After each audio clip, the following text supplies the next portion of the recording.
Bienvenue dans cette nouvelle partie de la vidéo où nous allons ensemble commencer à créer le système de stock de la pharmacie. En gros, on va gérer les médicaments pour que lorsqu'un nouveau stock arrive, on puisse mettre à jour la quantité déjà disponible.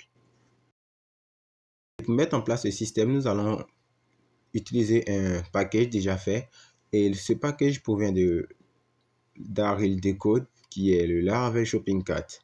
Il est compatible avec Laravel 5, 7 et 8, mais vous pourrez l'utiliser à 9. On va l'adapter pour qu'il puisse fonctionner avec Laravel 9. Donc pour l'installer, vous avez juste besoin de copier le composer required Darryl Decode et le coller au niveau de la console.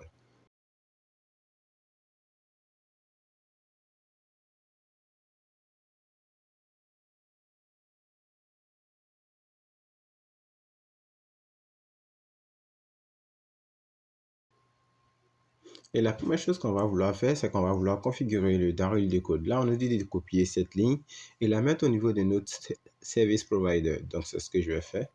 Je vais copier ça et venir rechercher le app service provider. Non, c'est pas celle-là. Il est dans le app.php, dans le dossier config.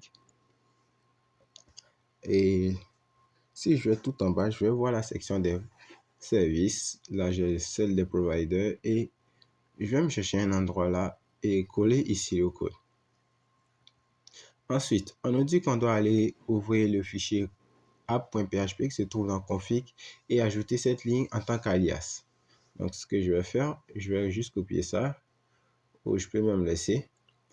Et là, dans le quick exemple, on a quelques petites démos pour nous apprendre à utiliser le package.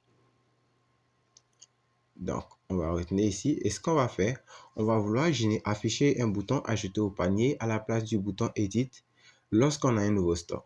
Donc, retenons au niveau de notre code. On va aller au niveau des médicales. Je ne me rappelle plus comment je l'appelle. Médecine ou médical. Médecine list. OK. Là, on va juste aller. On va juste supprimer ça et on va créer deux boutons différents pour mieux les aligner. Et là, ça sera. Le premier bouton, ça sera pour le cas où il y a un stock qui est entrant. Au cas où on a un stock entrant. Donc, si on actualise ça, on a bien le nouveau stock. Donc, vous pouvez renommer ça stock entrant si vous le souhaitez. Et ce que je veux, c'est que lorsqu'on clique sur le bouton stock entrant, on puisse dire à l'application que tiens, il y a des stocks qui arrivent, donc tu te prépares à générer un système de panier. Donc ici, je vais enlever le A, je vais mettre une span pour le stock et je vais ajouter une classe. Est-ce que ça va s'afficher? Ça doit être if alpha 4 pour afficher le panier et là, il ne s'affiche pas. On fera avec. Ici, je vais mettre un bouton, une action pour LiveWire qui est le clic. Pour lui dire que lorsqu'on clique sur le bouton nouveau stock, tu appelles le listeners, le new arrival, ou bien vous appelez ça new stock si vous le souhaitez. Et je vais aller au niveau de medicine list, le contrôleur LiveWire qui génère cette vue, et venir ici définir les listeners. Mais tout d'abord, je vais définir une fonction qui est le new arrival, qui va créer une session. En gros, on va utiliser cette session pour savoir si nous sommes en mode insertion, en mode stock, en mode gestion des stocks ou pas. Et cette session-là, on va la créer, on fait un session de .put. Et ici, ce qu'on va vouloir sauvegarder, qu'est-ce qu'on peut bien sauvegarder? On va dire qu'on veut sauvegarder le médecine stock, c'est-à-dire qu'on est en train de gérer le stock de la médecine. Et on va dire que c'est la valeur est vraie. Et ici, on va lui demander juste de retourner à la page précédente. Donc, on va faire un tour de retirer back. Et n'oublie pas ici de mettre un return pour retourner. Et si je retourne sur la page et que j'actualise, si je clique sur nouveau stock maintenant, je suis bien redirigé sur la page. Comme je l'ai demandé, je suis bien redirigé sur la page. On va au niveau de mon code, qu'est-ce que j'ai fait de mauvais. Là, j'ai bien mon wire model. Ici, je vais mettre un curseur pour le pointeur. Et je vais actualiser ça encore. Je vais venir recliquer dessus. rien ne s'affiche. Et là, on va vouloir afficher le bouton Edit lorsque nous ne sommes pas en mode stock. Et si nous sommes en mode stock, nous allons ajouter un autre bouton qui est ajouter au panier. Donc ici, on va faire une petite condition qui est le if. Ici, on va vérifier que la variable des sessions qu'on a créée existe. Et la variable des sessions, le nom, c'était medicine stock. Donc, je vais copier ça. Aller au niveau de medicine list, le coller. Et ici, mettre un coup de else.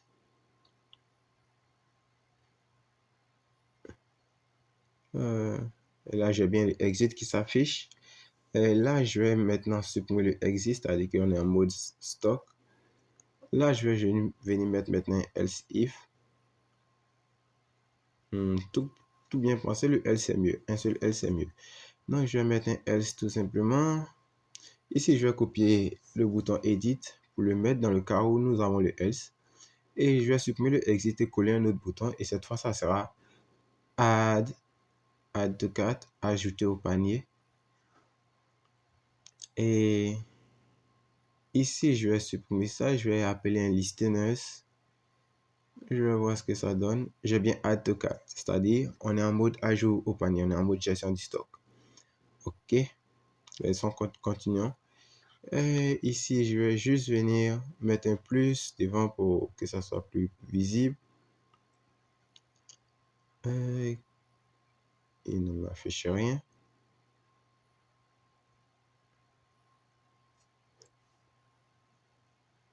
OK, voyons voir. Ici, on va juste venir mettre ici un événement au clic qui va déclencher un listener. Et pour écouter ce listener, on va appeler ce listener Product ID ou l'idée du produit. Et ici, on va lui faire passer l'idée de médicament. On aurait pu bien appeler ça Medicine ID pour que ça soit plus compréhensible, mais on va utiliser Product ID. Et je vais aller au niveau de Medicine List, le contrôle LiveWire, et ici, je vais venir définir des listeners. Donc ici, ça sera public de la listeners est égal. Et ici, je voulais par les crochets, je mets le listeners que j'ai créé. Et là, j'ai un étranger, j'ai juste à le supprimer pour effacer cette erreur. Ensuite, ce que je vais faire, c'est que je vais renommer le listeners pour que ça soit plus visible. Donc, ça sera Add to Medicine Card. Je pense que c'est plus parlant. Et je vais aller le remplacer maintenant au niveau du Medicine List de LiveWire. À la place de Product ID, je mets Add to Medicine Card et je vais créer une méthode qui pointe sur le Add to Medicine Card. Et ici, elle va prendre en paramètre le $ID. Et je vais juste faire un dump du ID pour voir si on le récupère bien. Donc, je vais actualiser ma page. Je vais cliquer sur Ajouter au panier. Et là, j'ai bien un dump et l'ID c'est 2. Et là, j'ai un auto-refresh de la page. Tout simplement, je sais que j'ai dû oublier d'enlever le A. Oui, j'ai juste à retirer le A. Je le remplace par une div. Je supprime le href. Et si je retourne et que je clique à nouveau sur le bouton, cette fois, je n'aurai pas le rafraîchissement de la page. OK.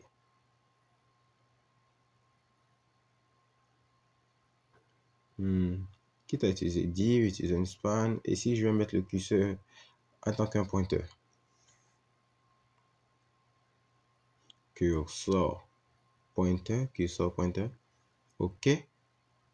Je vois pas vraiment la différence entre div et span dans ce cas-là, mais je pense que c'est bien. Donc, on va aller au niveau de code, on va voir un peu la documentation. Et là, il nous dit que si on veut insérer dans le panier, on doit créer une variable de session qui prend un paramètre l'user ID. On va pointer sur la méthode add et appeler un array. Et dans notre cas, on ne va pas pointer sur l'user ID, on va pointer sur autre chose. Et en gros, ce qui est écrit là, c'est-à-dire si vous voulez générer un panier pour chaque utilisateur, je prends le cas des sites e-commerce, pour chaque utilisateur, on génère ce panier, on doit passer l'identifiant de l'utilisateur. Mais dans notre cas, c'est différent parce que c'est pas un site e-commerce. Et le panier sera géré depuis, on va dire, l'administration. Donc ici, on va juste coller le code qu'on a copié. Là, je vais importer la classe.